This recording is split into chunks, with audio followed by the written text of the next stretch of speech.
Let's talk fear. First of all, look at this beautiful girl. She is zonked out from our week with the older kiddos. Getting some much needed rest.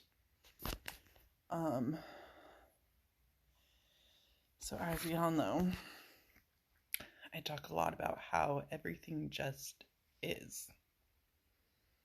We are all one. We are all literally... Oh, she looked at me. She's like, oh, I hear you, Mama. We are all literally the same. But the cool part about our human experience is we get to find ourselves, our individual selves. We get to go on our individual journey. And ultimately, it's our judgment, our egos that separate us. And that's not a bad thing, right? Because that's part of getting to be human.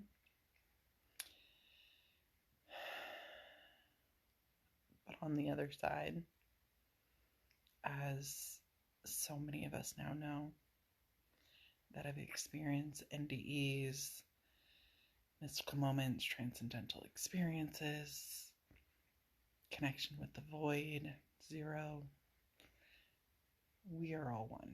We are all the same, and everything just is. But it's our judgment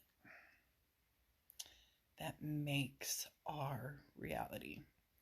And what we choose to believe makes our reality. And as someone who grew up in a household full of fears, which that's one I do not have on my list, so I gotta put that one on there. Remember to get back around to it. A couple of my parents' most recent fears, which is interesting. I'll get to that one in a second, in a few minutes, and I'll get back around to it. As a person who grew up in a household so incredibly full of fear, I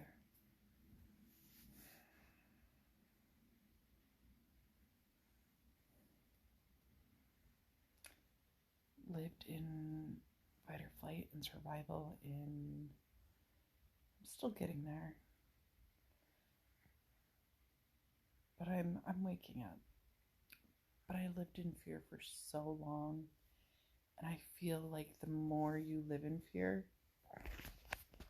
the more it takes over, and those chemicals take over, and your brain goes into that sympathetic, that fight or flight, into that amygdala hijack, and you lose discernment. You don't have your conscious, your analytical brain to decide, is that good? Is that actually bad? What do I believe? You just kind of take it all on. And you begin to believe everything that you hear, read, see. And it literally starts as a young child. And waking up and realizing how much of us we're programmed. We are literally just repeating the things that we have heard in our life. Wash your hands or you might get sick. Brush your teeth or you'll get a cavity. Brush off the sugar bugs, because sugar is bad and bugs are bad, right? Buckle up for your safety. buckle up or you could get hurt. Be careful. Be careful. Especially with kids. And we don't even tell them what it is that we're trying to, like just be careful. And then they kind of like calmly, quietly, my kids, like, let's give this example of my son standing close to the edge of the canal. He's 3 at this time. He's throwing rocks in, having a grand old time.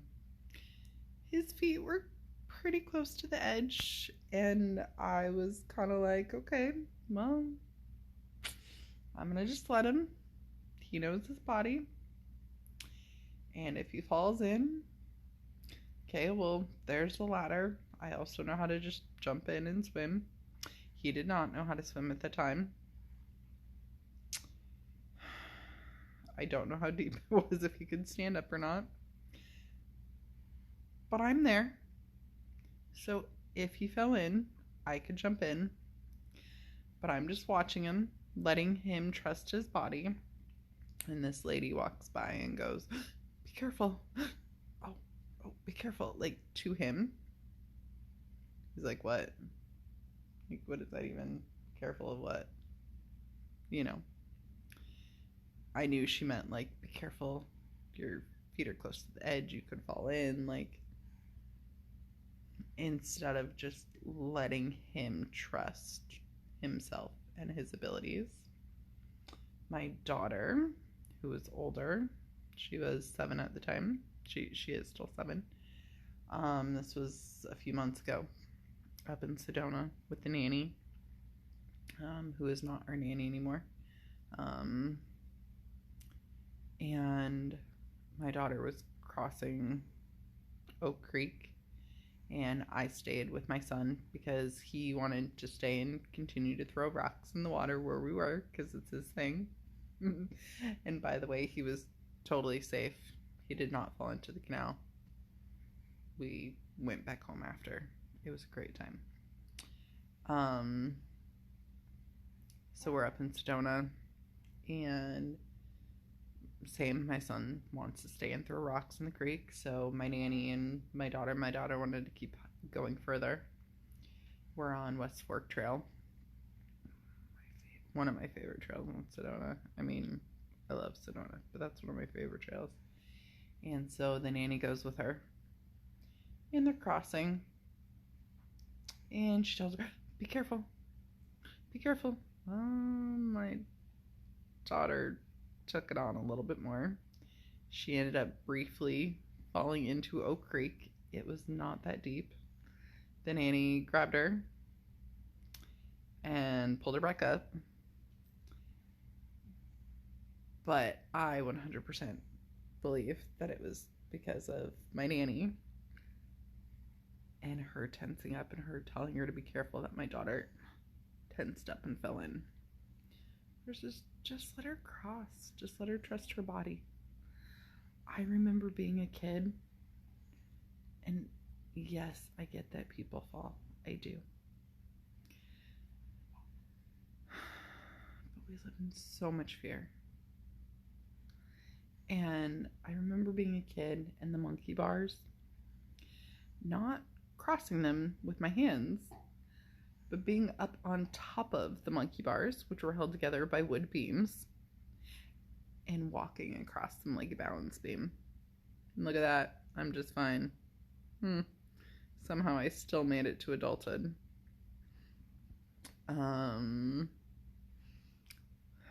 Just all the things, I'm sure. Let me know below some of the examples of sometimes that you have heard somebody either tell you or somebody around you, be careful. And it's always that, be careful. Don't choke. Oh, careful, don't choke. Don't fall. Oh, be careful, don't fall. Drive safe. Just remember that one. Wear a helmet so you don't crack your skull open. Wear shoes so you don't step in dog poop or cut yourself, or don't step on something sharp. School. My daughter's school. And this one I guess is a teacher thing, because this one's not on their like what's it called? School rule book. It's not in their school handbook, rule book, list, whatever. Don't wear a necklace or you might get caught on something and choke yourself.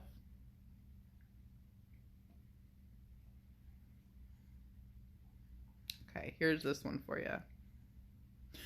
Wear a mask or you'll get sick. Yeah, we're the COVID generation. Wear a mask. It'll keep you from getting sick. Oh, but wait for it. Don't wear a mask. If you do, you'll breathe in your own carbon dioxide and it'll make you really ill.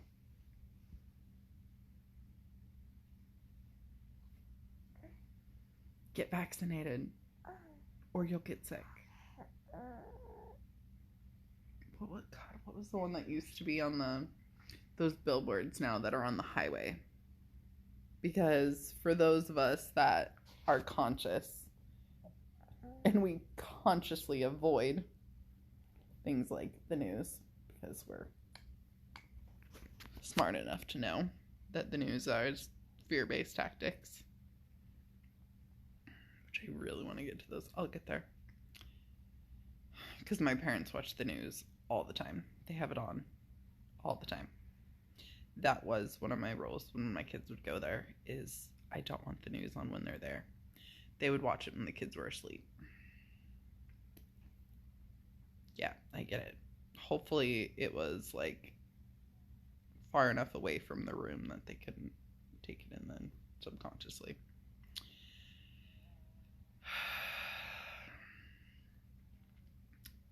But what was it?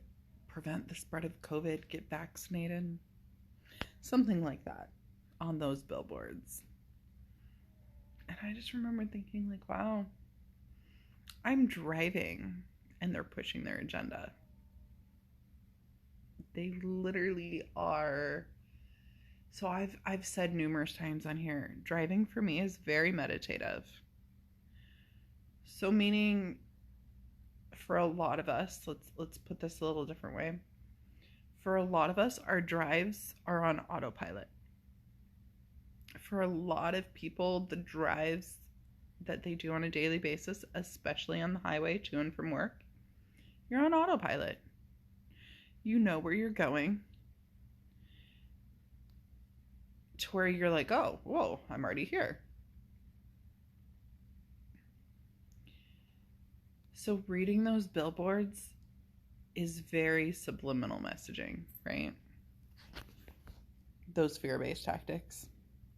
I think the one over this weekend was, this was awful. God, and you know, because you can't take a picture because you're driving. Oh yeah, they're always the click it or ticket. Buckle up or you'll get a ticket. If you don't buckle up, you'll get killed in a car accident. Like, but what was it? It was roses are red, seatbelts are gray, buckle up today. I don't know, it was something like that. It was awful. It was not even like, it wasn't even good. But I just remember, and you know, that's funny because somebody had posted, one of my high school 8th grade high school friends. He was in my friends group. I was never really a big fan of him. He had posted something during COVID of, they tell us to get, I don't know, they tell us to do something, so we do. They tell us to buckle up, so we do. They tell us to cook our meat to this temperature, so we do. They tell us to wear a mask, and now all of a sudden you guys are like fighting, like, just wear the damn mask.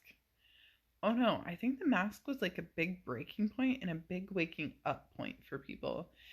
And maybe that's because this is totally ADD side moment here.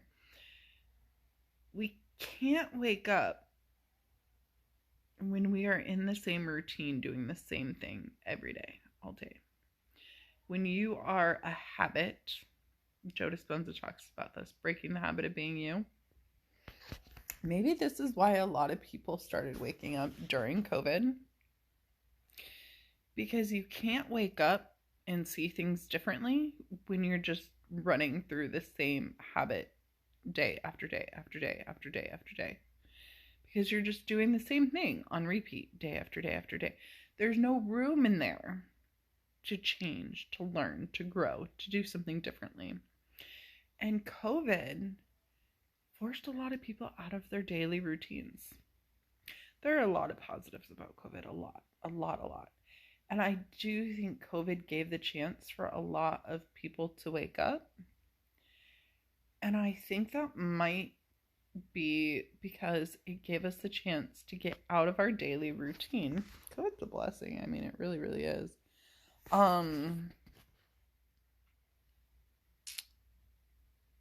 For a lot of us, it is.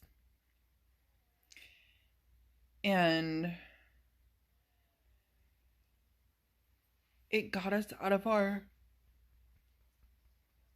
a lot of us out of our daily rhythms and routine, because all of a sudden there was no childcare. But then people were living a little bit more hectically, having to add in childcare, schooling into their daily activities. Gosh, yeah, I know. Super stressful.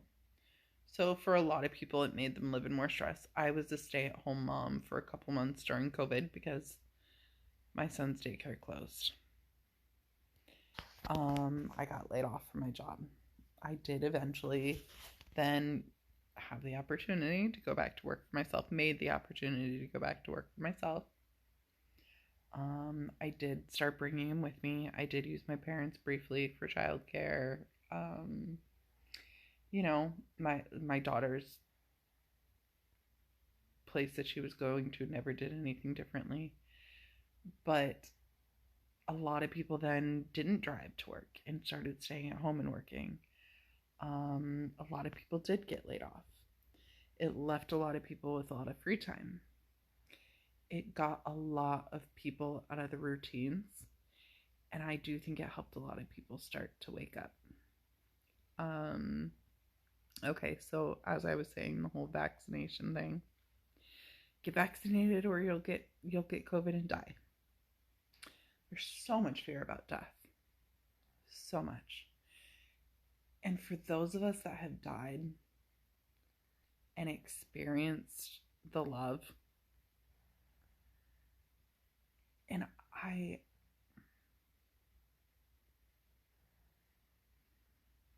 don't know how to explain it, because I didn't have the typical NDE with the bright light, but it was just those messages that I came back with, the we are all one, we are all love.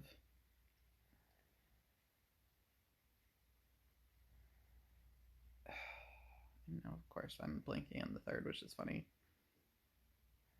Well, we are all connected, we are all one, we are all love. It's like this knowing when I came back that I will not be judged for anything here. There is no judgment. There is no punishment. We are the ones who punish ourselves. We punish each other. But on the other side, that does not exist. It was that knowing that when I do eventually pass, I'm love.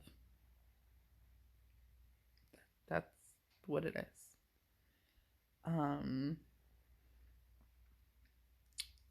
So I think Abraham Hicks talks about this one is that you wouldn't wish death on your worst enemy, because if you understood what death was, you're actually wishing like the most beautiful gift in the world on them. Anyways, I know.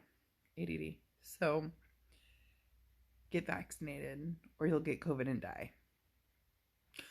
You got vaccinated and now you had a stroke from the vaccine or a blood clot or arthritis or dementia, early onset dementia, or I don't know. What else have we heard from these side effects of getting the vaccine? So let's go a little ADD there. Let's talk about that. Ultimately, we're all one. We are all the same, but it is our judgment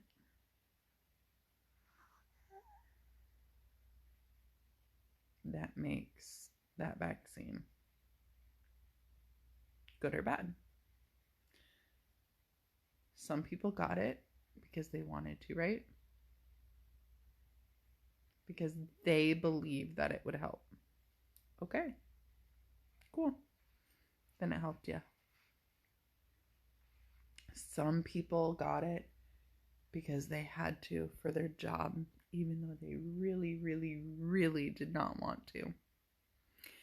Therefore, they were going against their soul.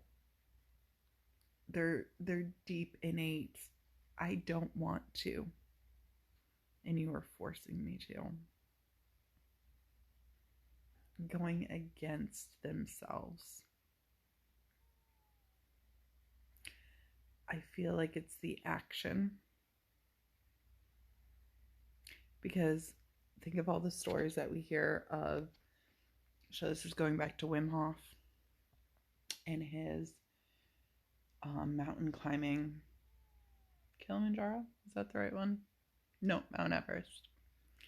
Him and other people in shorts and t-shirts because they have been able to let go of their judgment of the cold and be just fine. Think about the people that you hear that get the injections of that frog poison, and they talk about this at the Wim Hof seminars.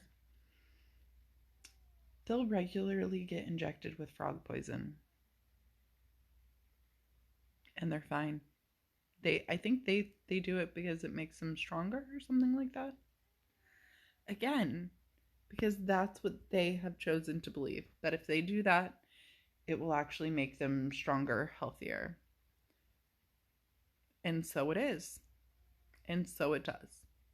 But then there's the people that actually are like inflicted by the frog and think it's poison, and therefore they get sick and get really, really sick or die. And they do, because that's what they believe.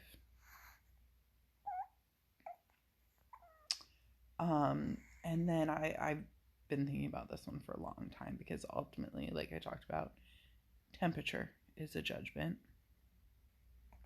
And we're told as a very young child, be careful, don't touch that, you'll get burnt. Ah, careful, the stove's hot. So much fear, right? Kids don't even know what hot is. That is taught to them. They don't know what heat is, hot is. It is literally taught to them. And through us injecting that fear on them. Oh my God, I know, she's so beautiful. She is so sweet right now. She is so snuggly. She's actually been asleep for a long time since she's eaten. I wonder if she's going to want to eat her soon.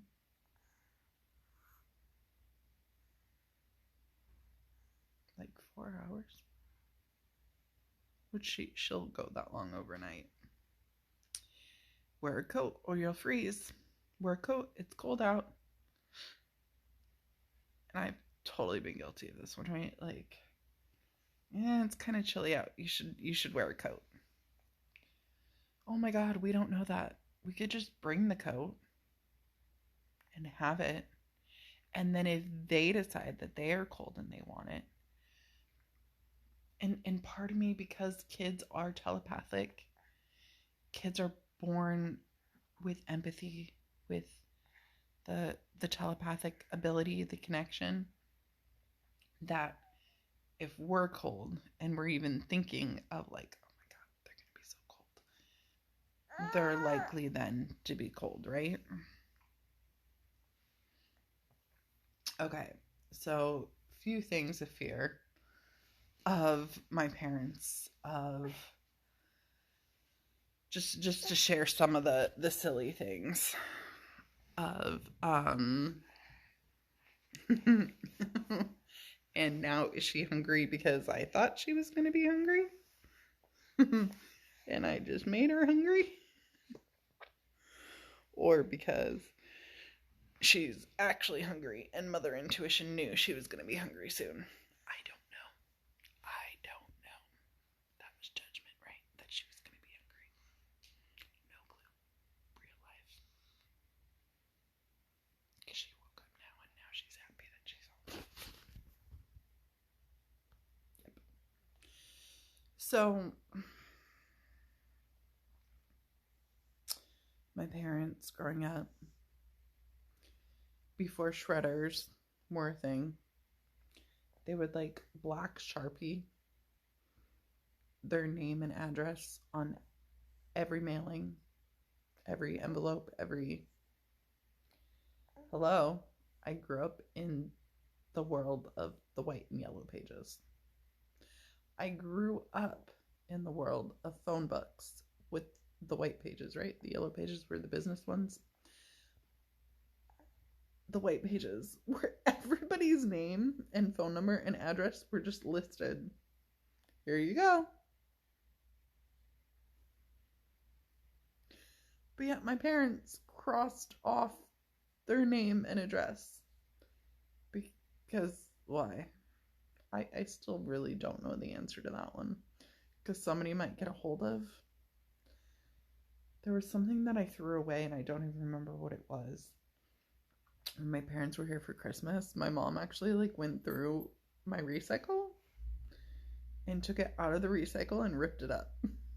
I don't remember what it was, but it was something that like I obviously just threw away. Hi, beautiful. Good morning. It was just something that I had just obviously tossed in the recycle. Yeah, don't get me started. That's a judgment, right? Trash is a major judgment. Oh, that's trash. Try telling that to a kid. Oh my God, trash is some of their favorite things. Oh gosh. Okay. So my parents tear up their Safeway receipt because they don't want somebody to get a hold of their Safeway card number.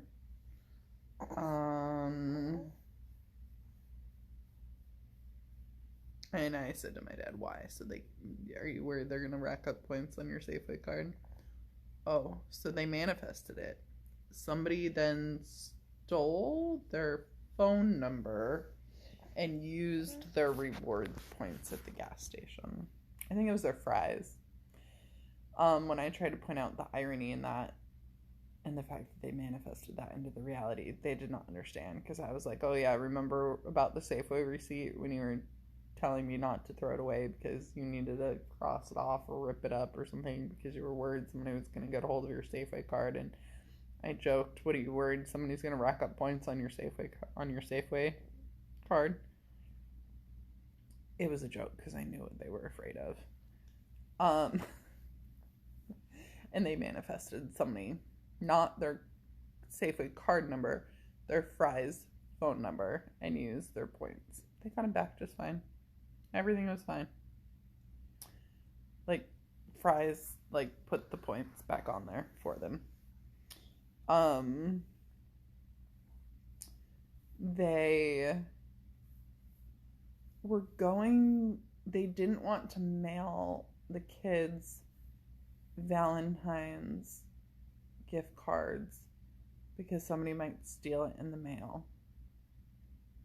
Oh, okay, I get the difference, because they did just mail a check for the kids for their swimming, because I asked if they still wanted to pay for, because I just re-enrolled my kids into swimming, And last year, Callie had asked my parents for gymnastics as her Christmas present.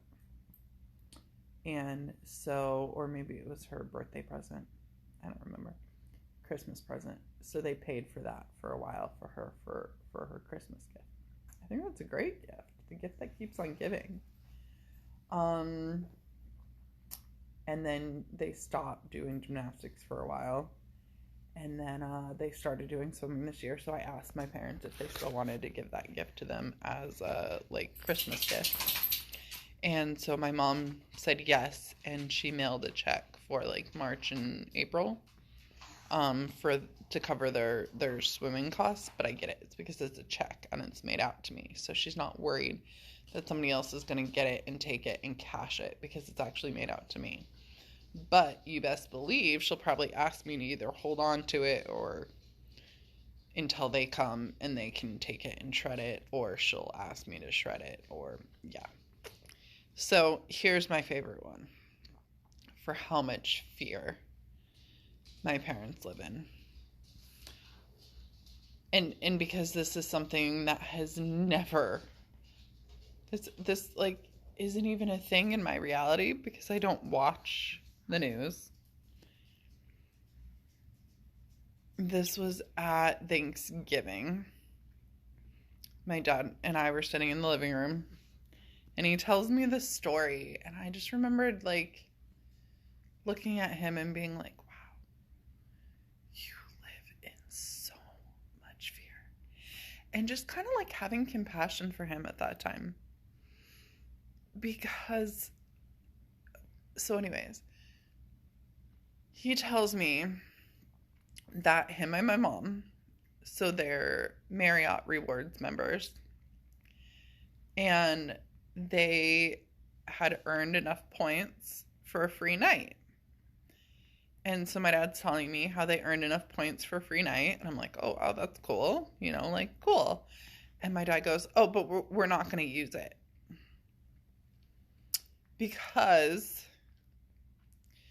people are stealing the catalytic converters out of cars at hotels. I'm sorry, wait, what? Is this something that they literally just made up on the news to freak people out?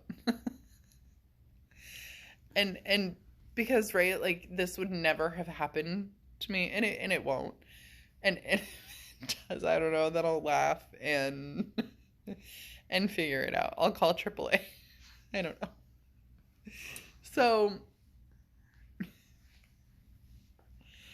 and that's, I don't, anyways. So, my dad goes, oh, but we're not going to use it because people are stealing the catalytic converters out of cars in hotel parking lots.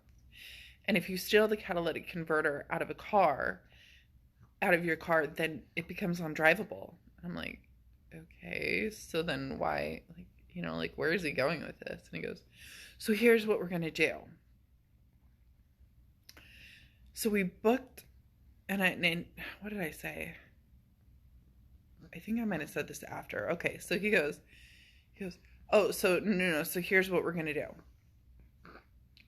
We booked the room for this night, whatever night it was. And it was coming up. I think it was that weekend. Because Thanksgiving is on a Thursday, but we celebrated on Friday because that's when I had the older kids. So I think it was for Saturday night or something like that. He goes, so we booked a room at the Marriott for Saturday night. And I'm like, so confused because my dad just told me they're not going to use the points for their free night because of people stealing the money out of the vehicles for catalytic converters, which then, right, just Uber and take an Uber and enjoy your vehicle and enjoy your stay. But then they'd be spending money, right, which then would negate the free hotel room. That's what my dad would say. So anyways, he goes, sorry, I'm just thinking of all that, or ask a friend to drive you and pick you up. I don't know. but they don't ask people for help.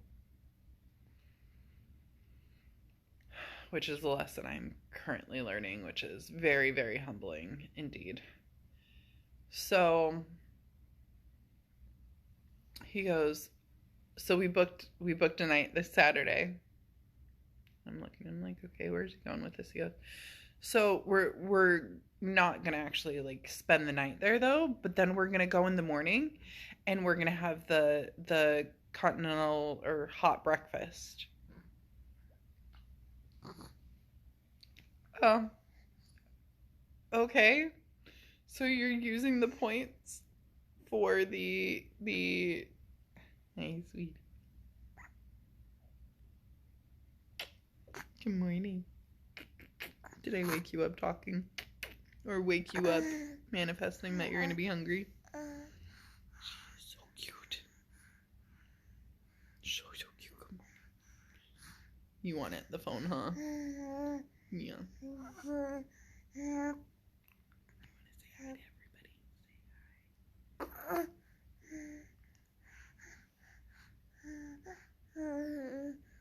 So, my parents literally booked their free hotel night stay, but didn't use it because they were too scared that somebody was going to steal the catalytic converter out of their car, just to go for the next morning for breakfast. For the free breakfast at the hotel.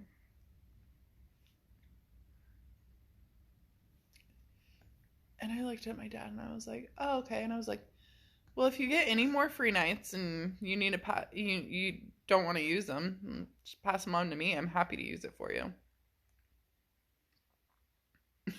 He was silent because when we know my dad's not going to just unconditionally give me a free night at a hotel. And I don't know. Like, I'm not worried about somebody stealing the catalytic converter out of my car. If you got a free hotel night stay, hello, I'll take it gladly. I love to travel. I'll take it for myself, for me and Lily, who was born at the time, me and the kids, all of us. Like, hello and thank you. I'm sure there's a place that I would love to travel and go and use it for you guys to take it off your hands. But that is literally how much fear my parents live in, that they can't even go and enjoy a free hotel night stay because they are too scared that somebody is going to steal the catalytic converter out of their car. I don't even know what a catalytic converter is, by the way. That doesn't exist in my realm because I don't know cars.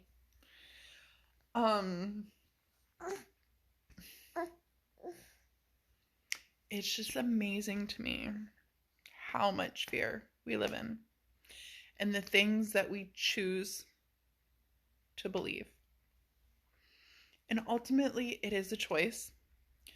But for a lot of people just living in survival mode, they don't understand that. They're not in their conscious, even their analytical brain. They're not. They're in that reptilian brain, in that fight or flight, where they're just scared of everything.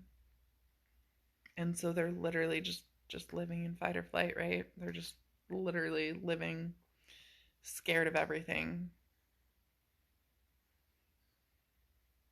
And especially scared of dying. And I mean, my parents have been through some major shit. Major trauma. So I get it. I do. Because I was in that. And I was just living in survival mode. Going through the routine, day-to-day routine, until my NDE. And that's what it took for me to finally wake up. And now 2 years later, almost 2 years, it'll be 2 years on March 6th since my NDE. Happy birthday to me, March 7th. Not March 6th, March 7th. The night of March 6th into March 7th, but it was technically on March 7th. And then a year later, that's when my divorce decree was officially signed by the judge, right? Another death. It's amazing. So I look forward now to seeing what's coming up on March 7th. I really, really do. I feel like it's got to be another death of the old me, birth of the new me. Maybe it'll be the financial one. Who knows? We'll see. But I look forward to seeing what it is. I'm sorry, she's just so cute. I gotta share this with you guys. And it just makes me wonder,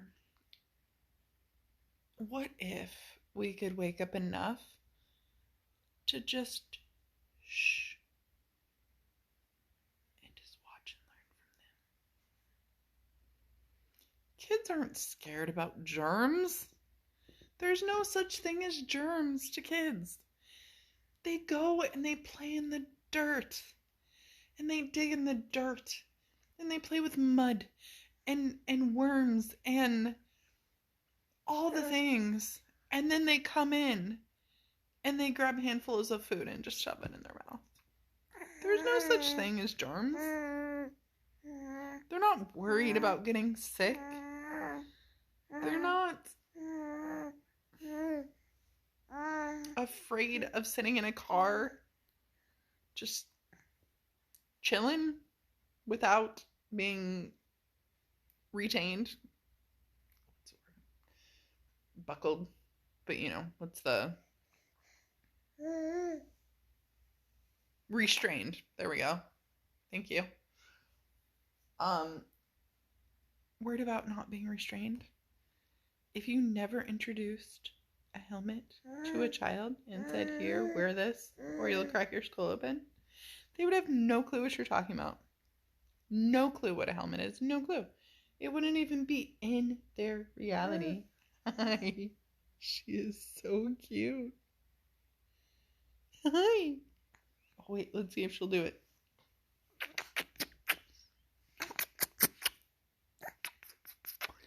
Where are my giggles? I get smiles.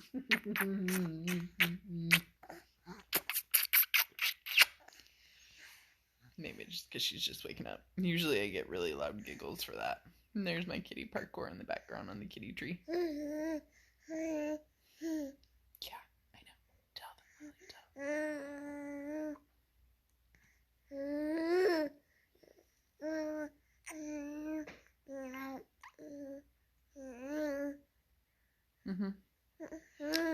But fear is taught. Judgment is taught. They're literally just soaking in everything, programming wise. From 2 to 8. Literally. So what if we just kept our mouths shut and let them decide? Let them decide on their world. I mean, kids just literally just play all day and have fun all day. That's if we were smart enough to let them be our teachers, they could literally heal this world. And I get that a lot of us, though, our egos are too, nope, we know better. And I do it too. I do. I'm still learning and growing. The seatbelt one is our current, and we're getting there.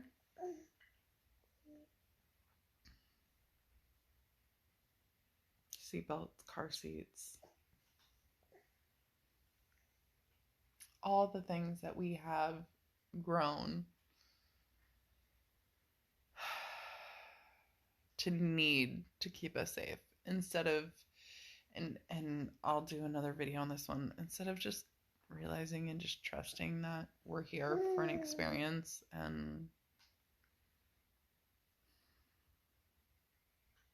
when we do pass, it's because it was our time. And usually because we chose to. Because a lot of people that have experienced NDEs can say that they chose to come back. I think that one is huge. Because we choose at that moment of death to go ahead and transition on or to come back.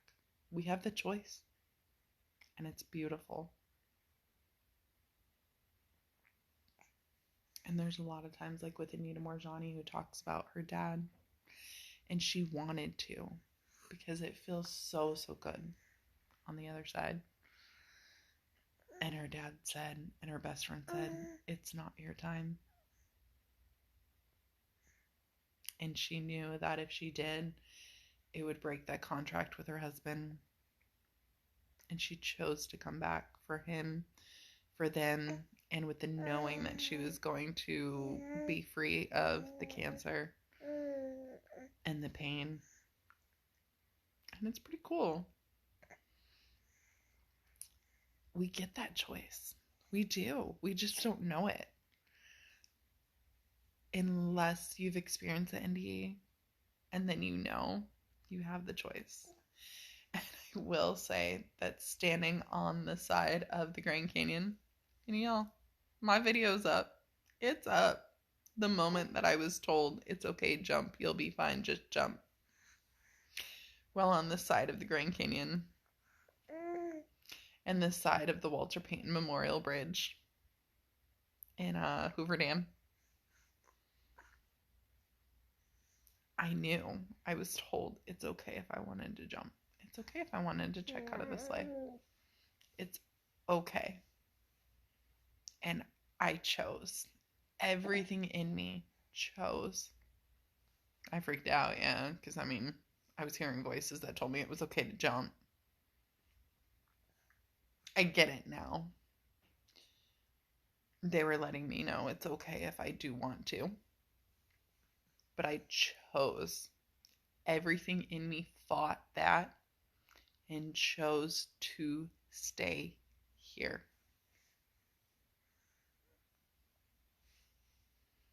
Chose to pin myself up against the wall. Chose to leave the edge of the Grand Canyon. Chose to leave the edge of the Hoover Dam. Chose to stay here. I had the choice, and I chose. We are all given that choice. In the moment of death, we do get to choose whether or not we stay or we let go and transition on. We're not victims. And a lot of people choose to transition on because it is beautiful and it feels good. And it's and of course none of us can fully, because the language does not fully have the ability to explain the love. That everything just is. And it's just love.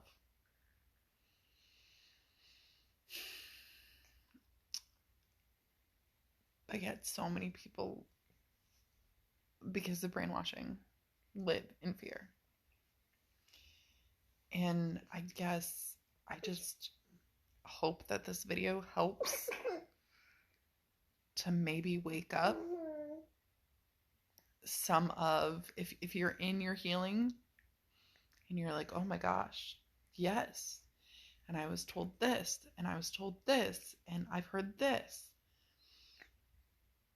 These are just some of the examples that now being conscious and aware of other people's unconscious program and living in fear. So I'm curious. I want to hear what phrases, what fearful messages y'all have heard and received in your lifetime. My mom, as a child, her mom always used to say as she was taking pills, careful you don't choke. Careful you don't choke. So my mom had the hardest time taking pills. She would always have to do one at a time, and she would take like her water and like tilt her head back, and luckily somehow that one she did not pass on to me. And I can take like 5 pills at a time and just swallow them, no problem. Like it's not even like a thing. So I am grateful to my mom for consciously choosing not to pass that one on to me. But I just want to hear your guys' stories of the messages that y'all have been told to be afraid of.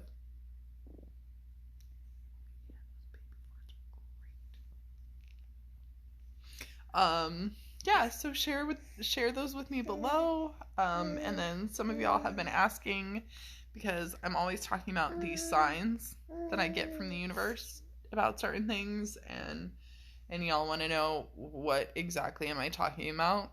And I've kind of given some examples and how a lot of them have come from, like, Instagram and visuals and stuff like that. So I have screenshot some of these examples. I just kind of need to organize them a little bit, and then I'll make a video about those to explain that.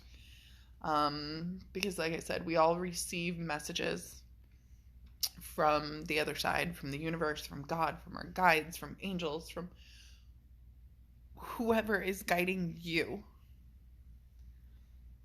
We all receive these tidbits, and it's just they learn how to communicate with us in our language, the language that we pay attention to.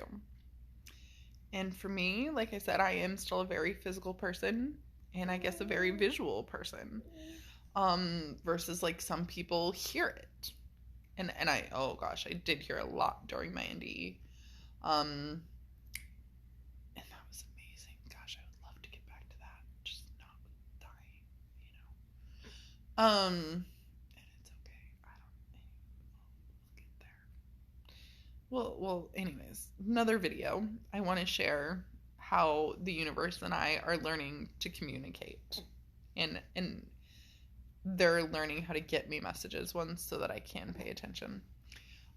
So anyways, that will hopefully be one of my next videos, as well as my NDE story. And yes, my older kiddos are now back with their dad for this week, and I do tend to have more energy to make these videos during that time. So I will do my best to get to some of those for y'all this week.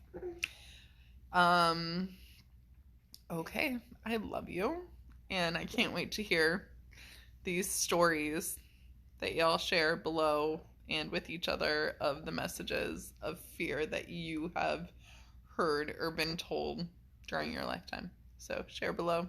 I love you. And from Lily and I.